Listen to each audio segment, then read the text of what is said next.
The average new truck in America now costs $65,964. 1 in 5 buyers is paying over $1,000 a month, and dealers across the country are drowning in inventory they cannot move. This is not a slowdown. This is a collapse. And the people who caused it are the last ones who will admit it. The market is broken, and if you own a truck, finance one, or plan to buy one, you are already caught in the trap. Here is exactly what is happening. The lots are full and nobody's buying. Drive past any major truck dealership in America right now, and you will notice something that did not exist 3 years ago. Rows and rows of brand new trucks just sitting there. Not a few, hundreds. A Ford dealership outside of San Antonio ran out of room on its own lot. They had so many F-150s, they had to rent a field across the street just to park the overflow. Let that sink in.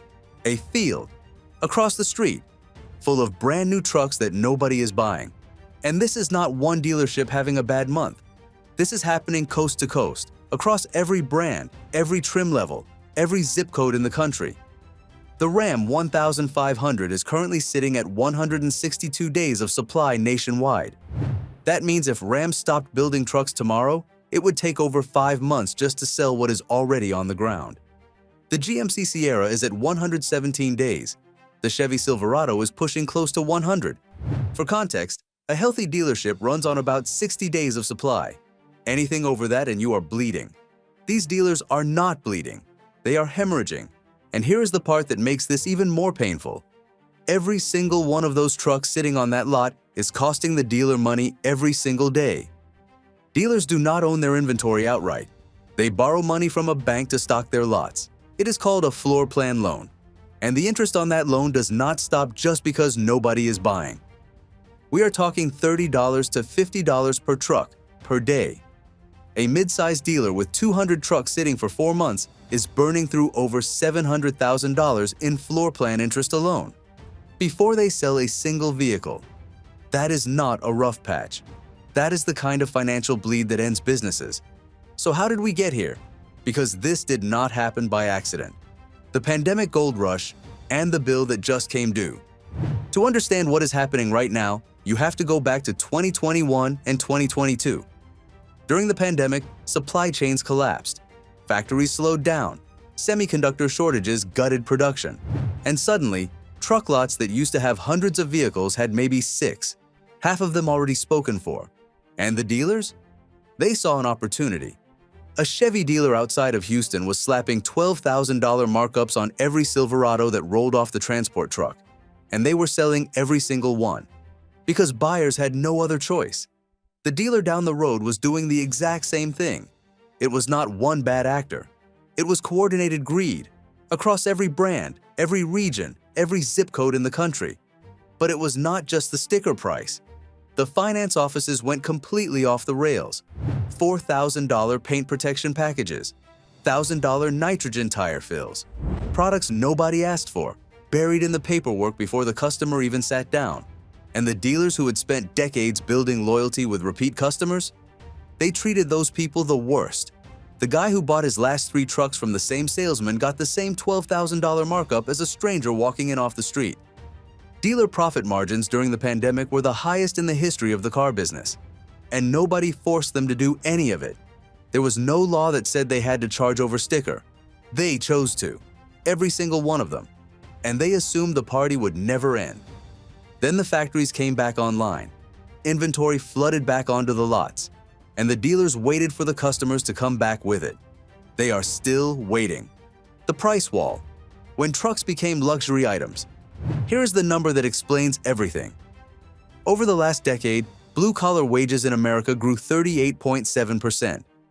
Truck prices grew 53.1%. The trucks went up almost 15 points faster than the paychecks of the people who actually need them. Think about who actually buys trucks. Not the doctor buying a Tundra as a weekend toy. The plumber, the electrician, the contractor, the farmer. The people who use a truck bed for actual work, not hauling groceries on a Saturday. Those people have been systematically priced out of the vehicle they depend on to do their job. A Ford dealer in rural East Tennessee used to be the kind of place where a working man could walk in, buy a base model F-15, shake hands, and drive it for 10 years.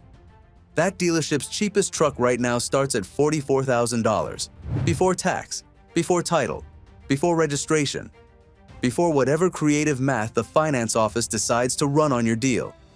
The average monthly payment on a new truck in America right now is $773. In many parts of this country, that is more than people pay in rent. And 1 in 5 buyers who financed a truck in the first quarter of 2026 is paying over $1,000 a month. $1,000 a month just to drive to work. And here is what makes it even worse. In 2017, there were 36 new car models in America priced under $25,000. Today, there are 4. I am going to say that again because it barely sounds real.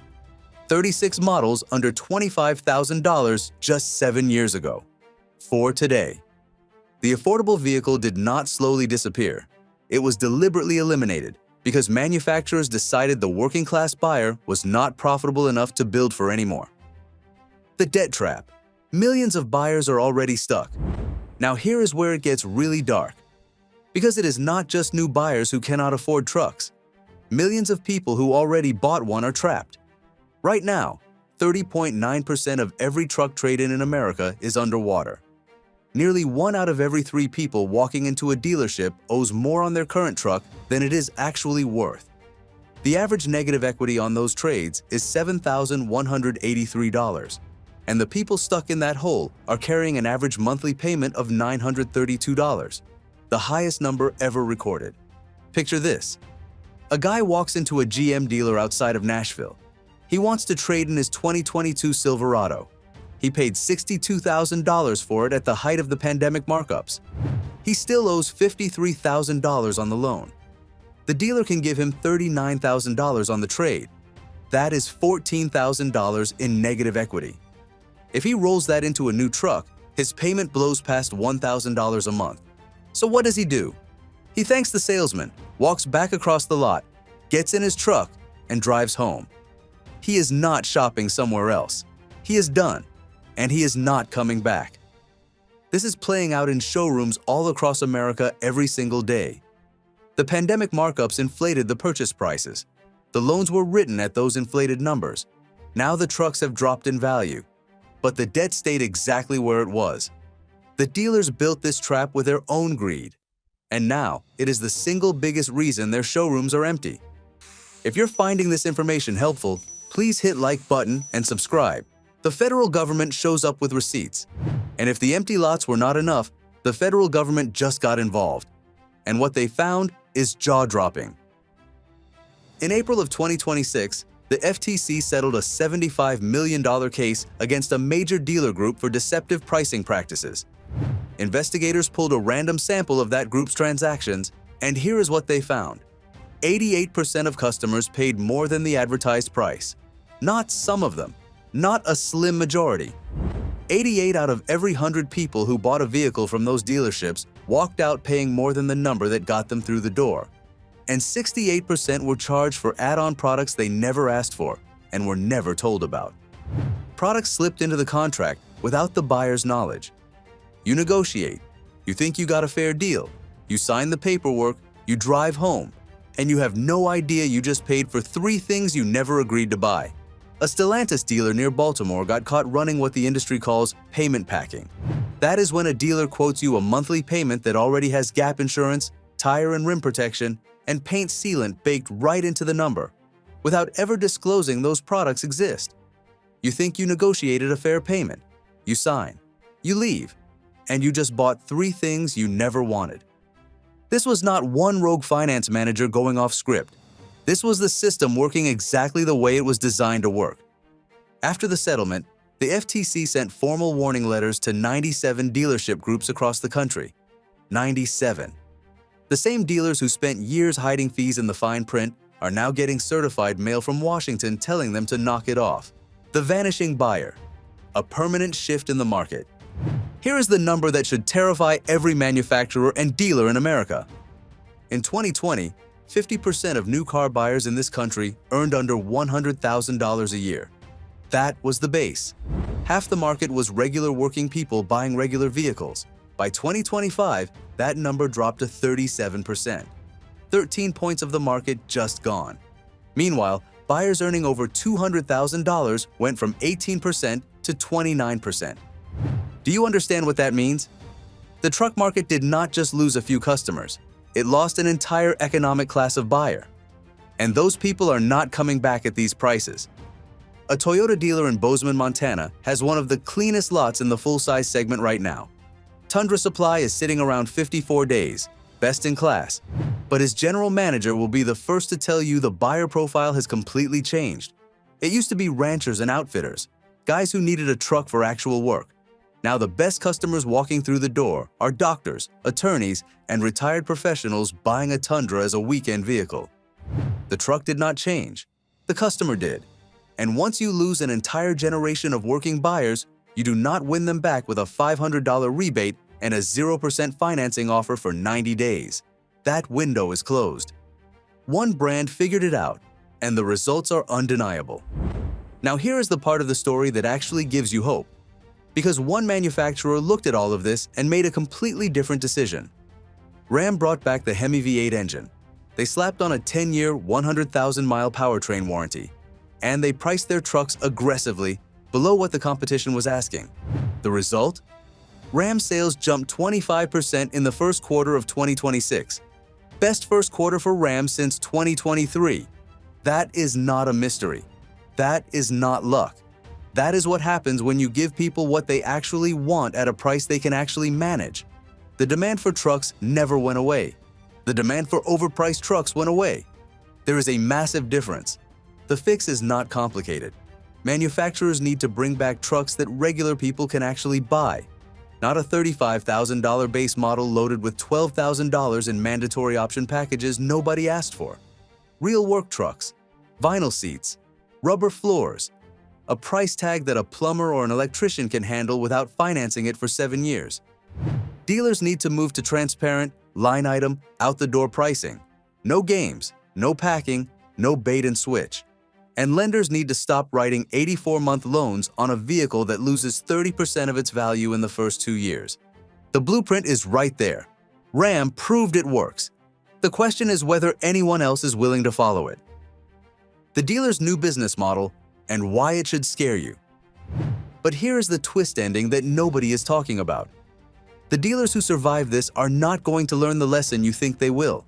They are not going to lower prices, clean up the finance office, and start treating customers fairly. They are going to do something far more calculated.